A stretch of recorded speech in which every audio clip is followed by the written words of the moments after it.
सुरुमै म तपाईलाई एउटा च्यालेन्ज दिन चाहन्छु। के तपाईँ यो भिडियो बिना स्किप गरेर त्यो पनि नर्मल स्पिडमा पुरै भिडियो हेर्न सक्नुहुन्छ?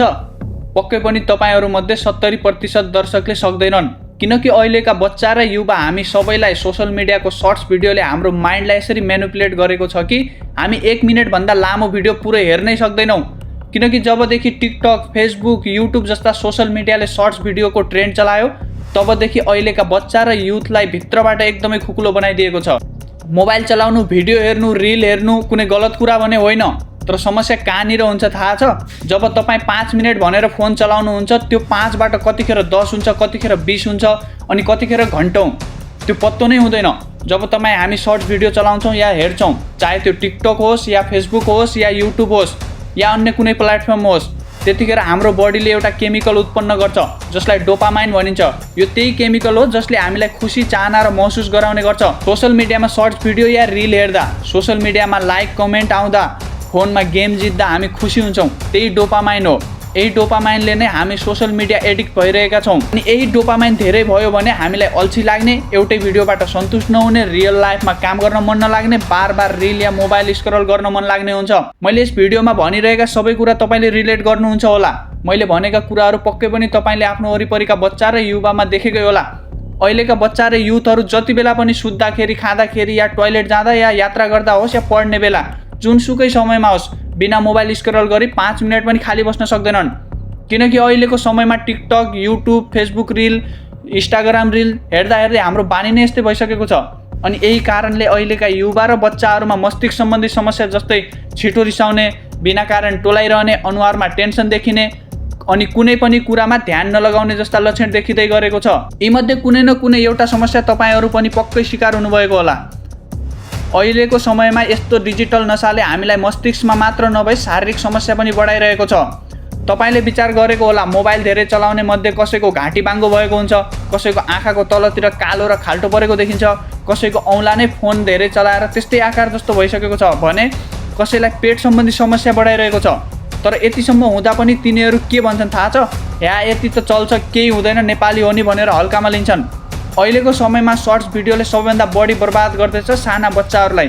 हामीले बच्चाहरूलाई खेलाउन नपरोस्, समात्न नपरोस्, बच्चाहरूलाई एक ठाउँमा राखेर आफू काम गर्न सकियोस् भनेर मोबाइलमा कार्टुन भिडियो, फनी भिडियो चलाएर देखाउँछौँ र स्कलर गरेको देखेर बच्चाले पनि त्यही सिक्छ अनि चुपचाप फोन हेरेर बसिदिन्छ। यही कारण आजको समयमा बच्चाहरूको दिमागको विकास नहुने हुन्छ। कति बच्चाहरू समयसँगै बोल्न नसक्ने हुन्छन्। यो मैले रियलमै मेरो छिमेकीको बच्चा देखेको छु यस्तो भएको। यो नेपालको 2025 को डाटा हेर्नुहोस्। अहिलेको समयमा नेपालमा लगभग जेनजी उमेरका व्यक्तिहरू मध्ये 29 देखि 51% युवा सोशल मिडियाको गलत लतमा फसेका छन्। तिनीहरूले दिनौं 3 देखि 6 घण्टा सोशल मिडिया हेरिरहेका छन्। यत्रो समय फोन चलाउनु रिल एडिक्सन हो। यो कुरा सामान्य होइन। यो रिल एडिक्सनले वास्तवमा तपाईँ र तपाईको भविष्य बीच एउटा यस्तो ठूलो पर्खाल उभाइदिएको छ। यो रिल एडिक्सनले बच्चा र युवाको मस्तिष्कलाई यस्तो दलदलमा फसाइरहेको छ जसको अहिलेका बच्चा र युवालाई अलिकति पनि महसुस भइरहेको छैन। किनकि तिनीहरू सर्ट्स कन्टेन्टमा आफूले आफैलाई खुसी खोजिरहेका हुन्छन्, जसले तिनीहरूलाई कुनै पनि लामो लेक्चर बोरिङ लाग्न थाल्छ। किताबमा लेखिएका लाइनहरू बेकार हुन् भन्ने लाग्छ। स्कुलमा सरले पढाउँदा मन लाग्दैन, निन्द्रा लाग्न थाल्छ, किनकि तिनीहरू सानो सानो कुरामा पनि इन्ट्रेस्ट, खुसी खोज्न थाल्छन्। किनकि हाम्रो बानी नै त्यस्तै हुन थालिसक्यो कि हामी छोटो समयमा पनि धेरै खुसी खोज्न लागिसक्यौँ। जबसम्म हामी सोशल मिडियाको गहिराइलाई बुझ्दैनौँ तबसम्म तपाईँ हाम्रो स्किलहरू अनि समाजमा कसरी बोल्ने, कसरी सुन्ने, कस्तो व्यवहार गर्ने, आफूलाई समाजसँग कसरी घुलमिल गर्ने अनि पढाइ, काम र खेलमा कसरी राम्रो पर्फर्मेन्स देखाउने जस्ता कुरा बढ्नको साटो घट्दै जान्छ। यदि तपाईसँग पनि यस्ता समस्या भइरहेका छ भने कमेन्टमा ह्यान्ड्सअपको स्टिकर पठाउनुहोस् ताकि तपाईँ र अरूले आफू जस्तै सर्ट्स कन्टेन्टको एडिक्सन कति रहेछन् भनेर बुझ्न सकुन्। अब बुझौँ समस्या के हो खासमा। जब हामी फोन उठाउँछौँ अनि फेसबुक, टिकटक, इन्स्टाग्राम या युट्युबमा रिल हेर्न थाल्छौँ, मन परे पहिलो भिडियो नत्र अर्को अनि एउटा न एउटा भिडियो मन पर्ने खालको भिडियो पक्कै आउँछ तपाईँको मोबाइलमा। जुन भिडियो हेर्दा हामी एक्साइटेड हुन्छौँ अनि त्यही एक्साइटेडले नै हाम्रो मस्तिष्कमा डोपामाइन उत्पन्न हुन्छ। हामीलाई मजा आउँछ, खुसी लाग्छ, फेरि अर्को भिडियो हेर्छौँ, फेरि हामी एक्साइटेड हुन्छौँ, फेरि डोपामाइन उत्पन्न हुन्छ। हामीलाई मजा आउँछ, फेरि अर्को भिडियो हेर्छौँ, यसरी अर्को गर्दै घन्टौँ गएको पत्तै हुँदैन र हामी बिस्तारै यसको लतमा फसिरहेका हुन्छौँ। तपाईले विचार गर्नुभएको होला तपाईलाई जस्तो भिडियो चाहिएको हुन्छ त्यस्तै भिडियो रिल या सर्ट्स कन्टेन्ट तपाईको मोबाइलमा आइहाल्छ। कसरी? एक्चुअलमा यो टिकटक, फेसबुक, युट्युब रिलहरु अल्गोरिदमको सिस्टमले काम गर्छ। यो सिस्टमले जस्ता भिडियोलाई हामी हेर्छौं, लाइक कमेन्ट गर्छौं, त्यस्तै भिडियो बारबार हाम्रो फोनमा देखाउने गर्छ। फेरि डोपामाइन उत्पन्न हुन्छ अनि भिडियो हेर्दा हामीलाई मजा आउँछ अनि 5-10 गर्दै यस्ता भिडियो दिनमा जति पनि हेरिदिन्छौँ। यसले हाम्रो टाइम वेस्ट भइरहेको हुन्छ, शरीर कमजोर हुन्छ, जुन चीजमा फोकस गर्नुपर्ने हुन्छ त्यो हुँदैन। हाम्रो मस्तिष्कमा रहेको प्रिफ्रन्टल कर्टेक्स भागले भन्छ पढाइमा मन लगा, आफ्नो भविष्यको बारेमा सोच। अनि त्यस्तै हाम्रो मस्तिष्कमा रहेको अर्को भाग लिम्बिक सिस्टमले भन्छ अझै फोन चला, एउटा अझै रिल हेर, मजा आउँछ। मतलब प्रिफ्रन्टल कर्टेक्सले भविष्यबारे सोध्छ भने लिम्बिक सिस्टमले क्षणिक मजा खोज्छ।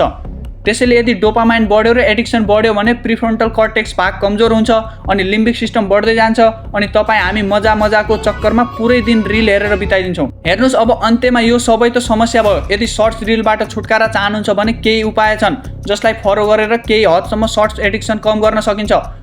जस्तै पहिलोमा के गर्न सकिन्छ भने तपाईँ एउटा रुटिन बनाउनुहोस्। आजको दिनबाट 7 दिनसम्म टिकटक, फेसबुक, युट्युब, इन्स्टाग्राम जस्ता सोसल मिडिया चलाउन बन्द गरिदिनुहोस्। चलाए पनि फिड रिसेट गर्नुहोस् ताकि हेरिरहेका कन्टेन्ट नदेखियोस् र डोपामाइन उत्पन्न नहोस्। त्यस्तै दोस्रोमा के गर्न सकिन्छ भने यस्ता प्लेटफर्म मोबाइलबाट डिलिट गरिदिनुहोस् या कहीँ लुकाएर राख्नुहोस् या त्यसको पासवर्ड तपाईँलाई थाहा नहुने गरी आफ्नो फ्यामिलीमा कसैलाई दिनुहोस् ताकि तपाईँले ओपन गर्न चाहेको बेला फ्यामिलीलाई बारबार भन्नु परोस्। यसले तपाईँलाई बारबार कति त्यो एप चलाउने भन्ने लाग्छ। त्यस्तै अर्को उपायमा चाहिँ खाली समयमा एक्सर्साइज गर्ने, खेलकुद गर्ने, चेस, लुडो जस्ता माइन्ड गेममा फोकस गर्ने खालका कार्यमा आफूलाई बिजी गराउनुहोस्। यसले पोजिटिभ डोपामाइन उत्पन्न हुन्छ र बिस्तारै त्यही चिजको एडिक्सन लाग्छ। ओके दर्शकहरू, यो भिडियो इन्फर्मेटिभ लागेको भए भिडियोलाई लाइक र च्यानल सब्स्क्राइब गर्नुहोला। भिडियोलाई नर्मल स्पिडमा अन्तिमसम्म हेर्ने तपाईँ सर्ट्सको एडिक्सनमा फसिसक्नु भएको छैन भन्ने स्पष्ट हुनुहोस्। धन्यवाद।